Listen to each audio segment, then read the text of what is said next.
क्या आपको पता है कि भोजन करने के उपरांत हमें कौन सा आसन करना चाहिए?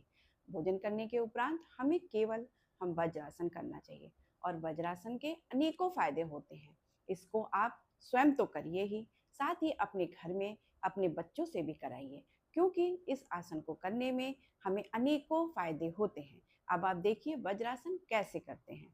पहले हम अपने दोनों घुटनों को मोड़ लेंगे और अपने पंजों के बल ऐसे बैठ जाएंगे और हमारी कमर और रीढ़ की हड्डी सीधी होनी चाहिए।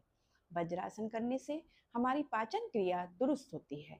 हमारे पाचन संबंधित जितने भी विकार होते हैं वो सब वज्रासन करने से ठीक होते हैं, क्योंकि हमारे रक्त का संचार हमारे इस समय वज्रासन में बैठने से में हमारे स्टमक पे होता है, हमारे पेटों में होता है, जिसके कारण हमारा भोजन आसानी से पच जाता है, हमें कब्ज की शिकायत नहीं होती है और हमारा भोजन अच्छी तरीके से पच करके हमारे शरीर को स्वस्थ और दुरुस्त करता है।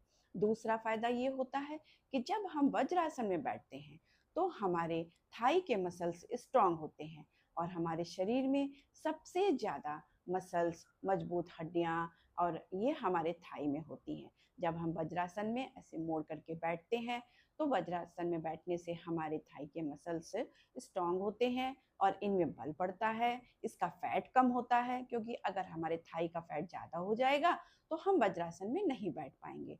तीसरा जब हम वज्रासन में बैठते हैं तो हमारी रीढ़ की हड्डी एकदम सीधी रहती है और हमारे शरीर का संतुलन एकदम सीधा रहता है, जिसके कारण हमारे रक्त का संचार हमारे मस्तिष्क में पहुंचता है और मस्तिष्क में पहुंचने पर हमें जैसे अनिद्रा, माइग्रेन, इसकी समस्या होती है, ये सब भी हमारे वज्रासन से ठीक होती है।